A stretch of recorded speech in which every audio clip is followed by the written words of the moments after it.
దేవుడు మీకు రెండంతలుగా మేలు కలుగజేసేదను అని గ్రంథంలో వాగ్దానాన్ని ఇచ్చాడు.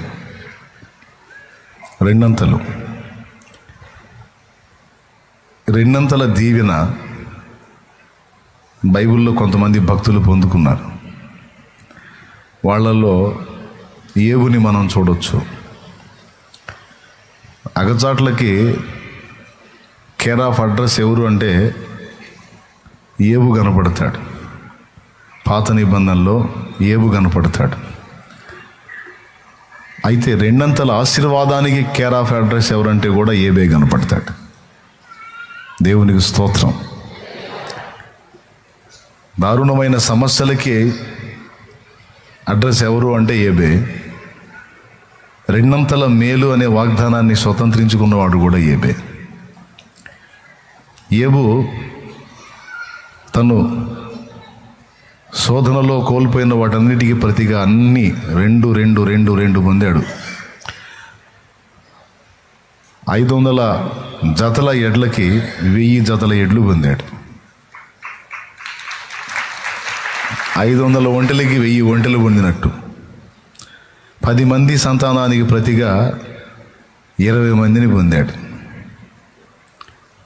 10 మంది ఏమో దేవుని దగ్గర, 10 మంది ఏమో మళ్ళా భూమి మీద. ఆ రెండవసారి పుట్టినోళ్లలో చాలా చక్కనోళ్ళు ఉన్నారట. ఆమె చాలా చక్కనిది అని ఒక కూతురు గురించి రాస్తాడు. మనం రెండంతలుగా దేవుని ఈరోజు సన్నతించుకున్నాం. ఆ రెండంతల మేలు, రెండంతల దీవెన తప్పకుండా మనకి దేవుడు అనుగ్రహిస్తాడు. ఇంకా చెప్పాలంటే మనం ఇంటా బయట ఎక్కడున్నా మనం ఆయన లోకంలో, ఆయన ప్రపంచంలో, ఆయన ధ్యాసలో, ఆయన ధ్యానంలో మనం ఉండాలనేది ఆయన కోరిక. మీలో కొంతమంది అలాంటి వాళ్ళే అయి ఉన్నారు.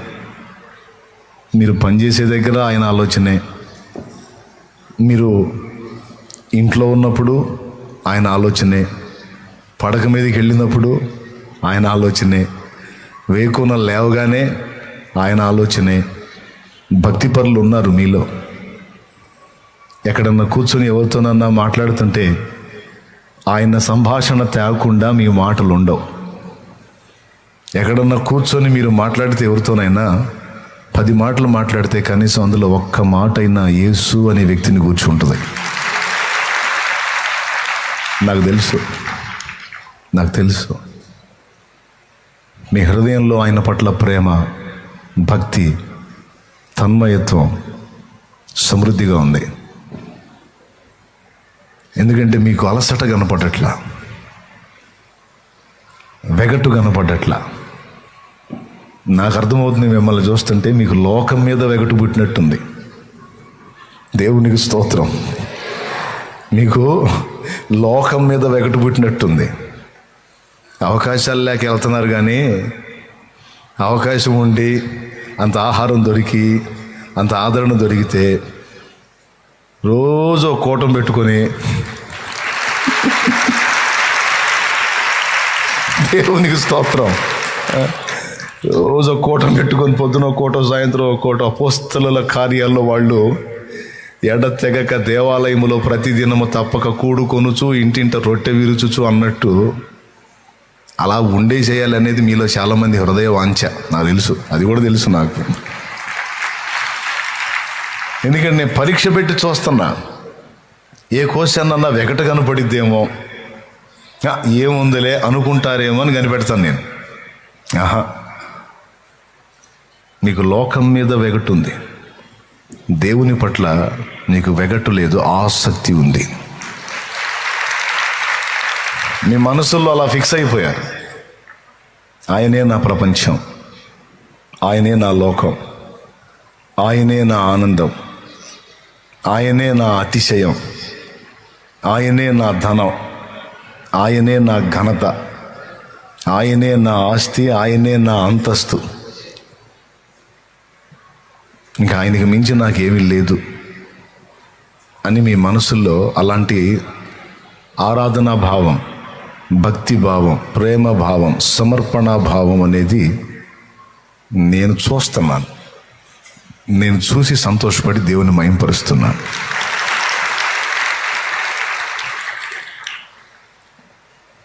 ఏ జాతి పక్షి ఆ జాతి గుంపులో కలిసిద్దట,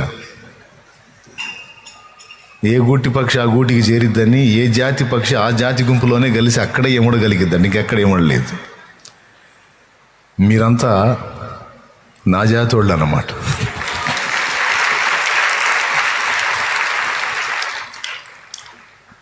మనమంతా కలిసి ఆయన జాతిలో కలవటానికి తిప్పలు పడుతున్నాం. కలిపాడు ఆయన, రక్తాన్ని బట్టి కలిపేశాడు. ఎందుకంటే నాకు అదే ప్రపంచం, ఆయనే. కూర్చున్నా, లేచినా, పడక మీదకి వెళ్ళినా, నిద్ర లేచినా, ఖాళీ దొరికినా ఆయనను కూర్చిన ఆలోచన, ఆయనను కూర్చిన తలంపులు. ఈ మధ్య మధ్యలో కొన్ని సమస్యలు ఎంటర్ అవుతూ ఉంటాయి, అవని ఇవని అదని ఇదని ఇబ్బందిగా అనిపిస్తుంది. ఎందుకు నాకు ఇలాగ అనిపించింది, నాకే అనిపించిద్దా లేకపోతే ఇంకా ఎవరికన్నా అనిపించిద్దా అంటే మీ దగ్గర కూడా అదే లక్షణం కనపడుతుంది. ఈ మాట మీకు నాకే కాదు, అసలు సంఘము, క్రీస్తును ప్రేమించి క్రీస్తు చేత వెలిగించబడిన సంఘము యొక్క ఒరిజినల్ లక్షణం అదేనట. యెరూషలేము కుమార్తెలారా, లేచుటకు ప్రేమకు ఇష్టము పుట్టు వరకు నన్ను లేపకయు కలత పరచకయు నుండుడని మిమ్మును బతిమాలు కొనుచున్నాను అన్నది పరమగీత సంఘ కన్య. ప్రేమ ఎవరైనా, ప్రేమ వాక్యం ఎవరు? మన ఇమ్మానుయేలు. యేసయ్య పేరు ప్రేమ గోడ. దేవుడు ప్రేమస్వరూపి అయి ఉన్నాడు. దేవుని ప్రేమకు రూపం ఇస్తే ఆ రూపం యేసు. Praise the lord. అక్కడ ఆమె అంటుంది, చూస్తారా మీరు, ఒక వచనం బతిలాడుకుంటుంది, నేను ఆయనలో ఉన్నాను, ఆయన నాతో ఉన్నాడు, ఆయన నేను, నేను ఆయన, మమ్మల్ని మీరు అభ్యంతరపరచకండి, ఇబ్బంది పెట్టకండి అని ఒక చోట కాదు చాలా చోట్ల అందు. చూడండి 2వ అధ్యాయం 7వ వచనం. యెరూషలేము కుమార్తెలారా, పొలములోని ఇరులను బట్టి లేళ్లను బట్టి మీ చేత ప్రమాణము చేయించుకొని ప్రేమకు ఇష్టమగు వరకు మీరు లేపకయు కలతపరచకయు నుండుడని మిమ్మును బతిమాలు కొనుచున్నాను. 16వ వచనం చూడు, 2:16 చూడు నాయన. నా ప్రియుడు నావాడు, నా ప్రియుడు నావాడు, నేను అతని దానను. ఆహా, దేవునికి స్తోత్రం కలుగును గాక. ఓకేనా? మళ్ళీ ఇంకో చోట కూడా చూడండి, 10వ వచనం, 7-10 చదవండి. నేను నా ప్రియుని దానను, అతడు నేను నా ప్రియుని దానను, అతడు నా యందు ఆశాబద్ధుడు, అతడు నా యందు ఆశాబద్ధుడు. దేవునికి స్తోత్రం కలుగును గాక. ఒక్కొక్క మాట మనల్ని ఎంతో ఆలోచింపజేసే మాట. అలాగే 3వ అధ్యాయము 5వ వచనం కూడా చూడు. యెరూషలేము కుమార్తెలారా, పొలములోని ఇరులను బట్టి లేళ్లను బట్టి మీ చేత ప్రమాణము చేయించుకొని లేచుటకు ప్రేమకు ఇష్టమగు వరకు మీరు లేపకయు కలతపరచకయు నుండుడని నేను మిమ్మును బతిమాలు కొనుచున్నాను. అబ్బా, దేవునికి స్తోత్రం. ఎన్ని చోట్ల ఉందో చూడు. ఆయన నావాడు, నేను ఆయన దానను అంటది. మళ్ళీ ఏమంటది? లేచుటకు ప్రేమకు ఇష్టం పుట్టే వరకు మీరు లేపకయు కలతపు. నా హృదయం నా ప్రభు విషయంలో అలాంటి అనుభవాన్ని కలిగి ఉంది. మీ హృదయం కూడా అలానే ఉంది. ఈ దిక్కుమాలిన సమస్యలన్నీ వచ్చి మనల్ని కొంచెం ఎడం చేస్తున్నాయి, కానీ ఈ దిక్కుమాలిన సమస్యల దరిద్రం వదిలిపోతే అసలు ఏ గొడవ గోళ లేకుండా ఛాన్స్ దొరికితే పూర్తిగా ఆయనతోనే ఉండిపోవాలనేది హృదయవాంఛ. నేను ప్రభువుని రుచి చూసి ఆయన సహవాసంలో కొనసాగుతూ ఉన్నప్పుడు ఆయనకు ఎడమై కొంత సమయం లోకానుసారమైనటువంటి పనుల్లో, మరి ఫ్యామిలీ రొటేట్ కావాలి కదా, నడవాలి కదా బండి, కొన్ని గంటలు నేను జీవనోపాధి సంబంధమైన కార్యక్రమంలో ఉంటే అది నా ఫీలింగ్ నాకు ఎలా ఉంటుందంటే, నేను నా ప్రభువుని మయంపరచకుండా, నా ప్రభుతో గడపకుండా, ఆయన్ని ప్రచురపరచకుండా, ఆయన ప్రేమ మాధుర్యాన్ని రుచి చూసిన నేను దాన్ని అనేకులకు పంచకుండా బంధించబడ్డట్టు అయిపోయింది నా పని. ఐగుప్తు బానిస బంధకాల్లో ఇశ్రాయేలు మొర్ర పెట్టినట్టు నా గుండె మొర్ర పెట్టుకుంది. దేవా, నాకు అవకాశం ఇవ్వు, నాకు స్వేచ్ఛనివ్వు, నాకు నీతో ఉండాలనుంది, నీతో గడపాలనుంది. ఈ కలతపరిచే విషయాలు, నిన్ను నన్ను వేరు చేసే అంశాలు ఏమున్నాయి అవి రాకుండా చూడు. నాకు నువ్వు కావాలి, నీతో ఉండాలి, నీతో బతకాలి, నీ చిత్తం చేయాలి, నీ సేవ చేయాలి, నీ నామాన్ని ఊరేగించుకోవాలి, నీ నామాన్ని ఎలుగెత్తి చాటాలి, నీ నామాన్ని మహిమపరచాలి, నీతో, నీలో, నీ కొరకు బతకాలి. దేవా, నా ఆశ అది. నాకు అవకాశం ఇవ్వని ఎన్నోసార్లు ఏడ్చుకున్న రోజులు నా దేవుని సన్నిధిని జ్ఞాపకార్థంగా చేరినాయి. ఆయన కృపతో ఆ బంధకాల్లోంచి విడుదలిచ్చి ఫుల్ టైం ఇచ్చాడు. నీ ఓపిక, నువ్వు ఆశించినట్లే నేను నీ ఎడల చేశాను కానీ అన్నాడు. గత 17 సంవత్సరాలుగా నాకు అవకాశం దేవుడు ఇచ్చాడు. ఈ 17 ఏళ్ళుగా నేను ఆ అవకాశాన్ని వినియోగించుకొని ఆయన మాటలో, ఆయన పాటలో, ఆయన ధ్యాసలో, ఆయన ధ్యానంలో, ఆయనలో నా సమయమును ఖర్చు చేసుకుంటూ నేను అడిగిన విజ్ఞాపనకు ఆయన ఇచ్చిన జవాబుకు న్యాయం చేసుకోవడానికి నా వంతు తిప్పలు నేను పడుతున్నా. చిన్నగా మీరు కూడా అదే జాబితాలోకి వచ్చారు.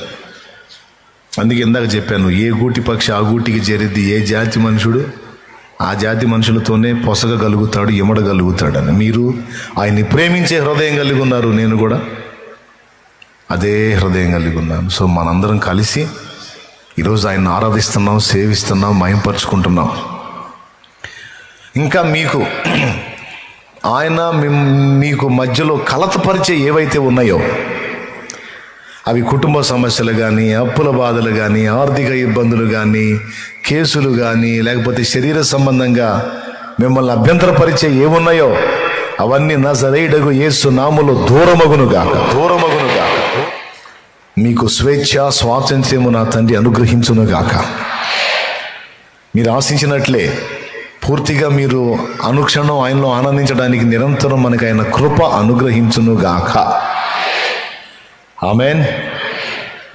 రండి, కొద్ది మాటలు మనం ధ్యానం చేసుకొని మరి దేవుని వాక్యంలో ముందుకెళదాం. కొద్ది మాటలు ధ్యానించుకొని నేను ముగించడానికి ప్రయత్నం చేస్తాను. నూతన సంవత్సరం మనకు 2 విషయాలు తెలియజేస్తుంది. నూతన సంవత్సరం మనకి 2 విషయాలు తెలియజేస్తుంది. ఒకటి, దేవుడు ఇంతవరకు ఇచ్చినటువంటి ఆయుష్కాలంలో కొంత భాగం ఖర్చు అయిపోయింది, మరో సంవత్సరం ఖర్చు అయిపోయింది ఏమిటి అనే ఒక క్వశ్చన్ నీకు రేజ్ చేస్తుంది. రెండవది, యేసు ప్రభు రాకడికి మరో సంవత్సరం దగ్గర పడింది అనే సాక్ష్యాన్ని కూడా ఇస్తుంది. ఏమైనా అర్థమైందని నేను చెప్పింది మీకు? గడిచిపోయిన సంవత్సరం నీ జీవితంలో ఒక విలువైన సంవత్సరం అంతా ఖర్చు అయిపోయింది, కొన్ని సంవత్సరాలు ఖర్చు అయిపోయినాయి. ఇప్పుడు మరి ఈ సంవత్సరాలు, ఇక రాబోతున్న సంవత్సరాలైనా నీవు సరిగా వినియోగించుకుంటావా లేదా అన్నది ఒక ప్రశ్న నీ ముందు ఉంచింది. రెండవది, నీకు తెలుసా యేసు ప్రభు రాకడికి మరొక సంవత్సరం దగ్గర పడింది, దగ్గరకు వచ్చేసింది. రాకడ సమయం దగ్గరకు వస్తుంది అనే పాఠాన్ని నేర్పుతుంది. అందుకే ప్రభు అన్నాడు, సమయం దాటిపోతుంది, అది నీ కోసం ఆగదు. అయితే నువ్వు చేయాల్సింది ఏంటంటే నిన్ను దాటిపోయే సమయాన్ని ఒడిసి పట్టుకున్నట్టుగా దాన్ని సరిగా సద్వినియోగం చేసుకునే విషయంలో నీకు చాలా మెళకువ అవసరం అనే మాట దేవుడు మాట్లాడాడు పరిశుద్ధ గ్రంథంలో. హల్లెలూయా. దానికి అనేక వచనాలు బైబిల్లో ఉన్నాయి. ఎఫెసీ పత్రిక 5వ అధ్యాయము 15వ వచనం నుంచి చూస్తే కొన్ని మాటలు అక్కడ మనకు దొరుకుతాయి. దినములు చెడ్డవి గనుక మీరు సమయమును పోనీయక సద్వినియోగము చేసుకొనొచ్చు, అజ్ఞానుల వలె కాక జ్ఞానుల వలె నడుచుకున్నట్లు జాగ్రత్తగా చూచుకొనుడి. ఇందు నిమిత్తము మీరు అవివేకులు కాక ప్రభు యొక్క చిత్తమేమిటో గ్రహించుకొనుడి. దేవునికి స్తోత్రం కలుగును గాక. హల్లెలూయా. అక్కడ ఆ మాట అన్నాడు. యెషయా గ్రంథం 60వ అధ్యాయం ఒకసారి మీరు తీసుకోండి. యెషయా గ్రంథం 60వ అధ్యాయం తీసుకోండి.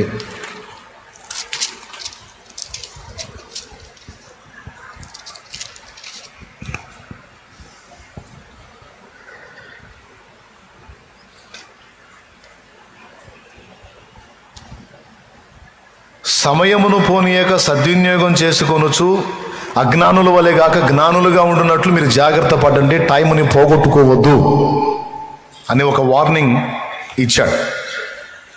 మరో చోట అంటాడు, కాలము నెరిగి నిద్ర.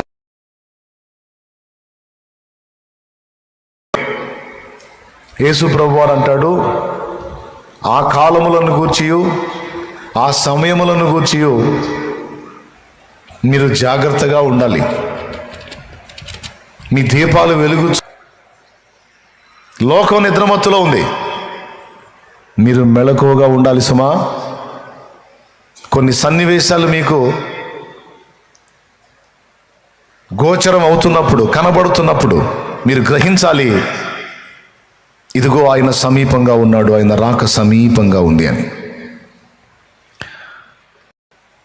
ఇలా కాలాన్ని కూర్చున్న హెచ్చరిక వచనాలు ఇచ్చిన దేవుడే యెషయా గ్రంథం 60లో లే, నీకు వెలుగు వచ్చింది, నువ్వు తేజరిల్లే సమయం ఆసన్నమైందని పిలుస్తున్నాడు. ఒకసారి చూడండి, యెషయా గ్రంథం 60వ అధ్యాయము 1వ వచనం నుంచి చూడు. నీకు వెలుగు వచ్చి ఉన్నది, లెమ్ము తేజరిల్లుము, యెహోవా మహిమ నీ మీద ఉదయించెను. దేవునికి స్తోత్రం కలుగును గాక. దేవుడి ఈ మాటలన్నిటిలో నుండి పరిశుద్ధాత్మ స్వరం మనకు అనుగ్రహించుగాక. అడ్డగించే దుష్టాత్మలను యేసు నామములో ప్రభు బంధించుగాక. ప్రభు తన వాక్కును మనకు అందించుగాక. ఆమెన్. జాగ్రత్తగా వినండి. దేవుని వాక్యం స్పష్టంగా సాక్ష్యం ఇస్తుంది. కాలాన్ని పోగొట్టుకునేది అన్యుడు. నా పిల్లలుగా మీరు కాల విలువను ఎరిగిన వారై దాన్ని జాగ్రత్తగా సద్వినియోగం చేసుకోండి అని పిలుస్తున్నాడు. మనం ఆ విషయంలో కేర్ఫుల్గా ఉండాలి. తర్వాత రెండవ వాగ్దానం కూడా ఏం మాట్లాడుతున్నాడంటే, లే, నీకు వెలుగు వచ్చింది, యెహోవా తన కాంతి నీ మీద ఉదయింపజేస్తున్నాడు, నువ్వు తేజరిల్లాల్సిన సమయం ఆసన్నమైంది అంటున్నాడు. ఏం చేయాల్సిన సమయం? నువ్వు తేజరిల్లాల్సినటువంటి సమయం ఆసన్నమైంది, లెమ్ము అనే మాట అంటున్నాడు. లెమ్ము అనే మాట మీరు విన్నారు కదా, ఉందా లేదా అక్కడ? మళ్ళీ ఒక్కసారి చదువు నాయన. చదువు లేని వాళ్ళు వింటారు. నిద్ర వచ్చిన వాళ్ళు గట్టిగా ఒకసారి స్తోత్రం చెప్దాం. మెలకుతున్న వాళ్ళు చెబుదాం.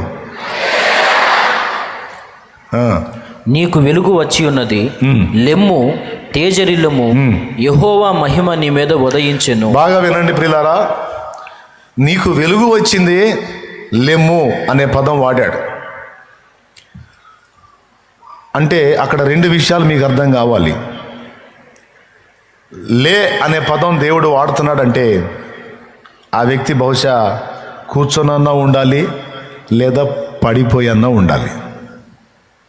పడుకోనన్నా ఉండాలి, కూర్చొనన్నా ఉండాలి. అలా ఉంటేనే నిద్రపోయేవాడిని మనం ఏమంటాం? లే, లెమ్మో అంటాం. తర్వాత అదే పదం ఎవరికి వాడతాం? కూర్చున్నోడిని. లే, కూర్చున్నది చాలు.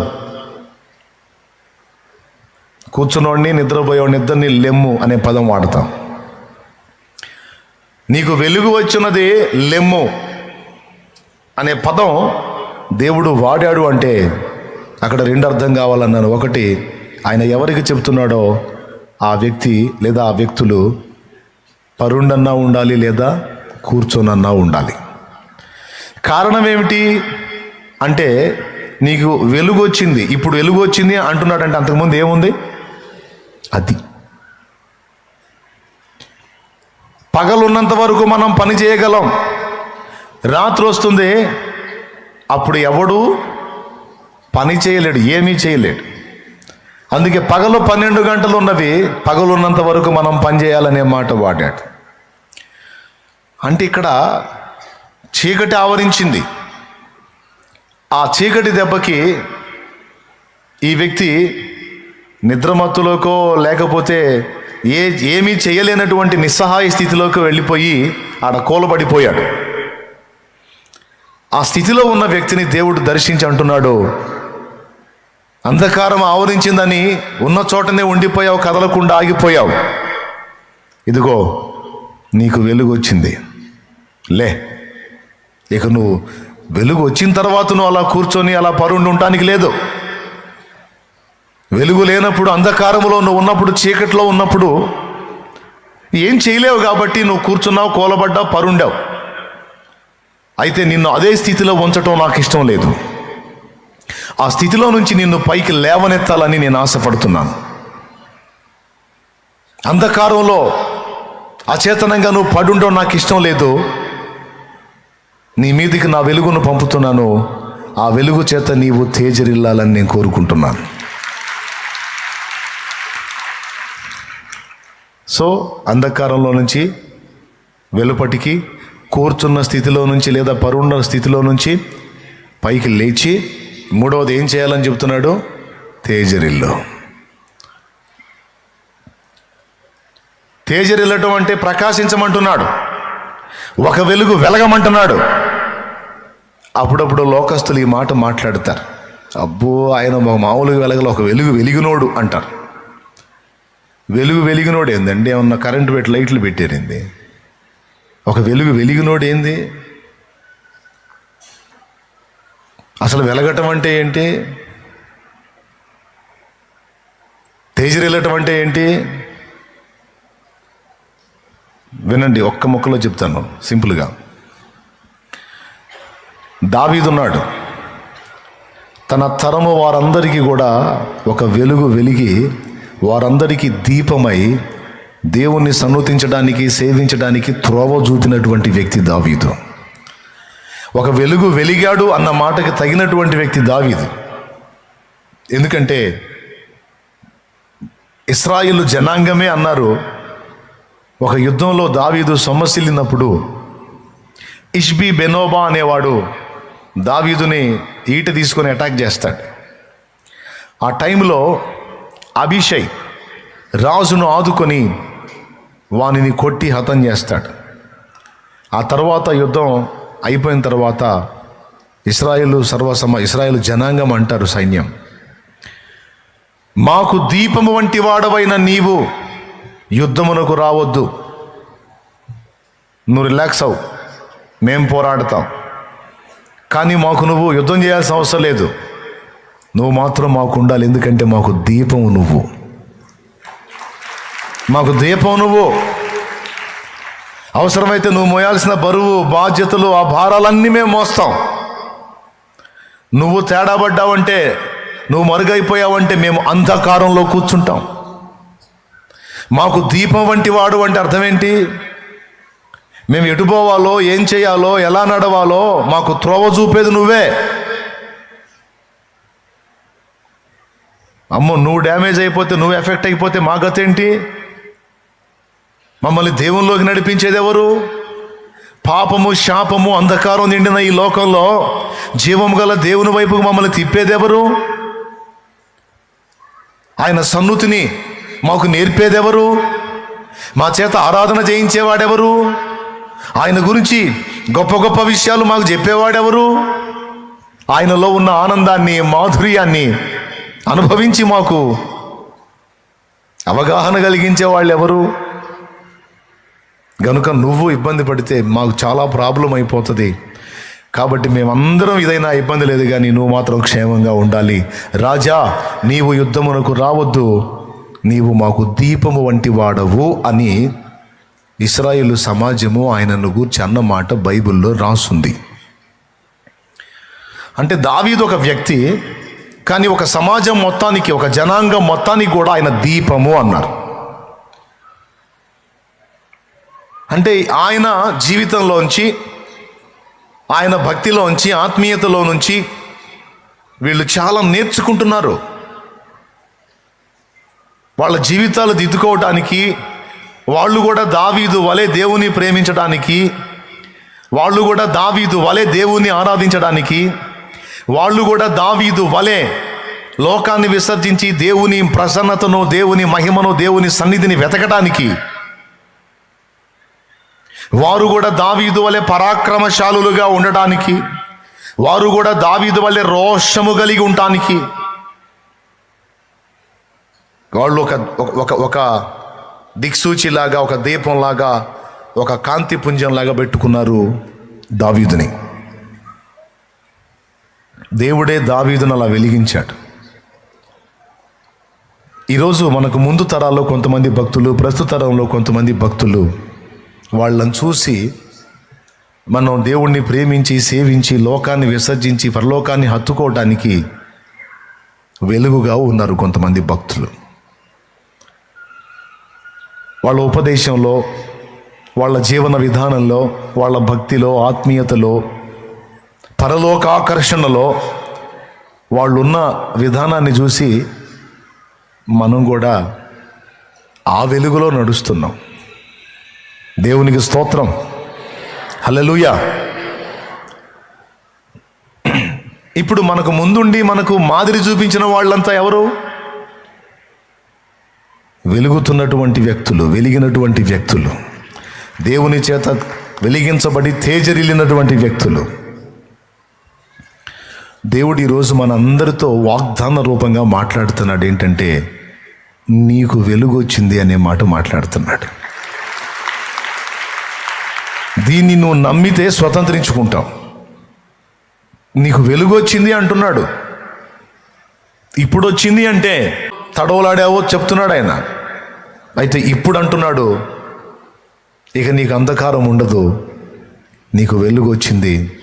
ఇక నువ్వు కూర్చున్న స్థానే కూర్చోకూడదు, నువ్వు లేవాలి. లేచి ఏం చేయాలి? ఒక వెలుగు వెలగాలి, తేజరిల్లాలి. నీ వెలుగులో అనేకులు తమ జీవితాలను దిద్దుకోవాలి.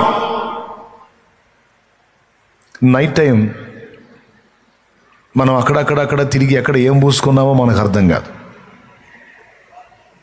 మనం ఏదన్నా కలర్ వేసుకుంటే మనకు రాత్రి వేళ చీకట్లో కనపడ్డ కలరు ఒక రకంగా ఉంటుంది, తెల్లారిన తర్వాత చూస్తే అది ఇంకో రకంగా ఉంటుంది. రాత్రి వేళ మనం అన్ని సవ్యంగా చక్కగా చేయలేం. కొంత కనపడి కనపడక గందరగోళంగా ఉంటాం. చక్కగా క్రమంగా కరెక్ట్గా మనం చేయాలి అంటే మనకి తేజస్సుతో నిండిన వెలుగు అవసరం. అది సూర్యోదయం జరిగినప్పుడు ఆ సూర్యుని యొక్క కాంతిలో, ఓరి నాయన ఇదేంది ఎట్లా పూసుకున్నానేది నేను, ఈ రాత్రి కనపడలా నాకు, ఓరి నాయన చాలా చోట్ల అయిందిగా ఈ పెయింట్ అంతా అని పోయి అప్పుడు కడుక్కుంటాడు. నైట్ వేసిన కలర్ ఏదో బాగున్నట్టు కనపడింది, రాత్రి ఏదో ఆకర్షణీయంగా ఇప్పుడు చూస్తేనే వెలగలబోయింది, ఓరి నాయన ఇదేంది ఎట్లా ఉంది అని అప్పుడు మళ్ళీ దిద్దుబాటు చేసుకుంటాం. ఆ సూర్యుని యొక్క వెలుగులో మన కార్యాలన్నీ కూడా చక్కబెట్టుకుంటాం. రాత్రి వేళలో తడబడి పొరపడ్డ విషయాలన్నిటినీ కూడా వెలుగులో చక్కదిద్దుకుంటాం. మనకు కూడా ఒకరోజు నీతి సూర్య ప్రకాశం జరిగింది. అది యేసు ప్రభు మనకు తనను తాను బయలుపరుచుకొనుట. 2002లో నీతి సూర్యుని యొక్క ప్రకాశము తేజస్సును నేను అనుభవించాను. ఆయన తను తాను నాకు బయలుపరుచుకున్నప్పుడు, యేసు ప్రభుని చూసి ఆయనను గూర్చి చదివి నా బ్రతుకు నేను చూసుకున్నప్పుడు నేను ఎంత దయనీయమైన స్థితిలో ఉన్నానో నాకు అర్థమైంది. ఎంత రోతలో ఉన్నానో, ఎంత పొరపాట్లో ఉన్నానో, ఎంత అజ్ఞానాంధకారంలో ఉన్నానో నాకు అర్థమైంది. ఆ నీతి సూర్యుని యొక్క ఆ తేజస్సులో నా బ్రతుకుని సరిదిద్దుకోవటం మొదలుపెట్టాను. దేవునికి స్తోత్రం. ఇప్పుడు దేవుడు మనతో అంటున్న మాట ఏమిటంటే, ఆ నీతి సూర్యుని యొక్క ముఖ కాంతిలో మీ బ్రతుకులు మీరు చక్కదిద్దుకున్నారు. ఇప్పుడు మీరందరూ ఆయన సంబంధులయ్యారు. ఇప్పుడు మీరు ఆయన వలె వెలగవలసి ఉన్నది, మీరు కూడా ఆయన వలె తేజరిల్లవలసి ఉన్నది. ఎందుకంటే ఇక మీ వెలుగులో, మీ తేజస్సులో, మీ కాంతిలో మీ సమాజము, మిగిలిన లోకం తమ బ్రతుకుల్ని చక్కదిద్దుకోవాల్సి ఉంది. దానికోసం నేను మిమ్మల్ని వెలిగిస్తున్నాను అని ఆయన మాట్లాడుతున్నాడు. హల్లెలూయా.